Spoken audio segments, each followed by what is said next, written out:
मंडळी, आपण विधानसभा, विधान परिषद किंवा लोकसभा, राज्यसभेमधील आमदार खासदारांच्या चर्चा, त्यांचे एखाद्या विषयावरील दावे प्रतिदावे, एकमेकांवरील आरोप नेहमीच पाहत आलोय. विरोधक सत्ताधाऱ्यांना प्रश्न विचारून कसं हैराण करतात आणि मग विरोधक आणि सत्ताधाऱ्यांमध्ये सुरू होतो तो गदारोळ. कधी कधी हा गदारोळ फक्त आरडाओरड्यापर्यंत मर्यादित राहतो, तर कधी कधी थेट एकमेकांच्या अंगावर धावून जाण्यापर्यंत जातो.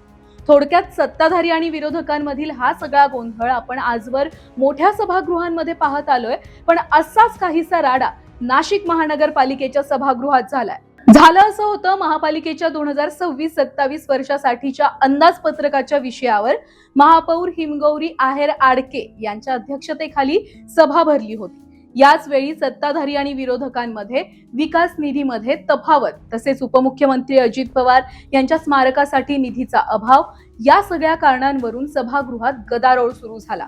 भाजप, शिवसेना शिंदे गट आणि राष्ट्रवादी अजित पवार गट या सत्ताधाऱ्यांच्या प्रभागात 1 ते 1.5 कोटी रुपये निधी विकास कामांसाठी दिला गेला होता. तर विरोधकांच्या प्रभागामध्ये निम्म्याहून कमी म्हणजे 50 लाखाचाच निधी दिल्याचा आक्षेप ठाकरे गटाचे गटनेते केशव पोरजे व अन्य नगरसेवकांनी घेतला. आणि या कारणावरून ठाकरे गटाचे नगरसेवक महापौरांसमोर गेले आणि तिथं त्यांनी महापौर यांच्या सोबत शाब्दिक हुज्जत घालायला सुरुवात केली. ठाकरे गटाच्या नगरसेविका भारती ताजनपुरे यांनी तर थेट महापौरांचा राजदंड पळवून नेण्याचा प्रयत्न केला. या कारणावरून ठाकरे गटाचे नगरसेवक महापौरांसमोर गेले आणि तिथं त्यांनी महापौर यांच्या सोबत शाब्दिक हुज्जत घातली.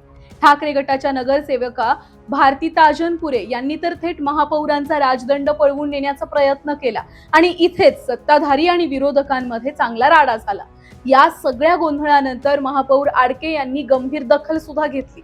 बेशिस्त वर्तन आणि सभागृहाच्या नियमांचं उल्लंघन केल्यावरून भारती ताजनपुरे यांना 6 महिन्यांसाठी निलंबित करण्याचे आदेश दिले. मात्र याच वेळी इतर नगरसेवकांनी ताजनपुरे यांची बाजू घेतली आणि त्यांचं निलंबन मागे घेण्याची मागणी केली.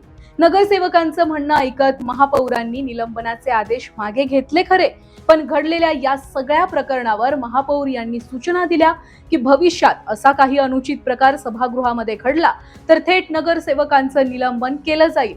त्यामुळे यापुढे नाशिकमधील नगरसेवकांना आता सभागृहामध्ये गैरवर्तन करण्यापासून सांभाळून राहावं लागणार आहे, एवढं नक्की. बाकी नाशिककर म्हणून तुम्हाला या सगळ्या घटनेवर काय म्हणायचंय, कमेंटमध्ये आम्हाला नक्की सांगा.